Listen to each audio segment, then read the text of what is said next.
Tonight we've got four sections, as Lorna mentioned. We're going to start off with a look at the Legal Services Scotland Bill and where we are with that.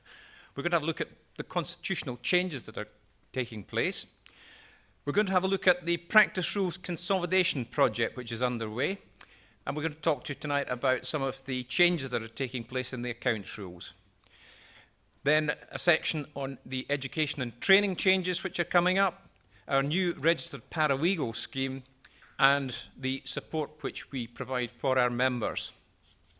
Lorna will introduce each of these sections to you and tell you a bit about who the presenters of these sections will be. Legal Services Scotland Bill, well, we've lived with that for quite some time now.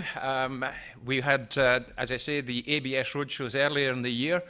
We were running our ABS roadshows about the same time as Toyota were having trouble with their ABS. I believe Toyota have managed to resolve their problems. We've simply changed our ABS to the elegant licensed legal services providers, LLSPs, and that's a bit of a mouthful after having ABS, which is a bit easier to say.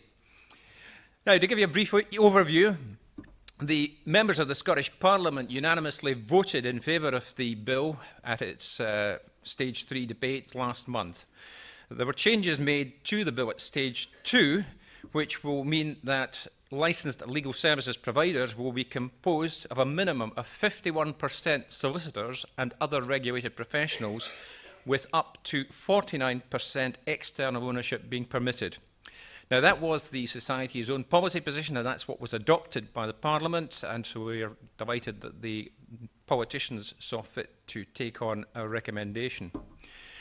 Other amendments to the bill which were accepted at Stage 3 included one which ensures that only 3 approved regulators will be permitted at any one time. We have a very strong mandate from our members following the referendum earlier this year for the Law Society of Scotland to be one of those regulators.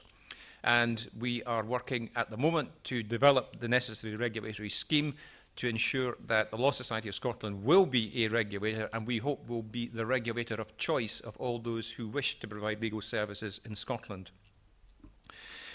Now, the bill also allows for variation of this provision, and there could possibly in the future be more than 3, and the composition of licensed providers can be varied in the future by Scottish ministers. From the Society's point of view, there were amendments in a number of other areas of the bill which Philip Yellen will cover shortly.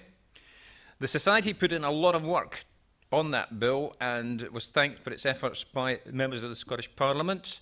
The views of the profession were not always unanimous, but the debate which took place helped form the bill, and the Society and its members were congratulated by the members of Scottish Parliament for the work which had been done. So hopefully we've got some legislation which is fit for purpose, and we will now work, as I say, as a society to provide a regulatory scheme which will allow us to take on the first of the licensed provider applications, which is expected in autumn 2011. The timetable, Royal Assent is expected by the end of this month.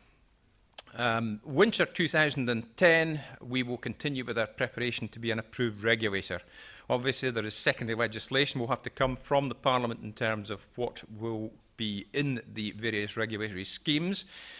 By summer 2011, we would expect to apply to be an approved regulator, with hopefully approval issued autumn 2011, when first likely applications will be received from providers. And we would anticipate that in early 2012, the first licensed legal services providers will be operational. Clearly, with a Scottish parliamentary election coming in May, that may interfere with the secondary legislation, which could have a knock-on effect. But as I say, that's roughly the timetable we're expecting. On that basis, it would mean that we are likely to go live around about 6 months after England goes live. They are still on schedule to go live with full alternative business structures available in England and Wales from 6 October next year. So that's where we are with the Legal Services Bill. I will now hand over to the next speaker, who will be introduced by Lorna.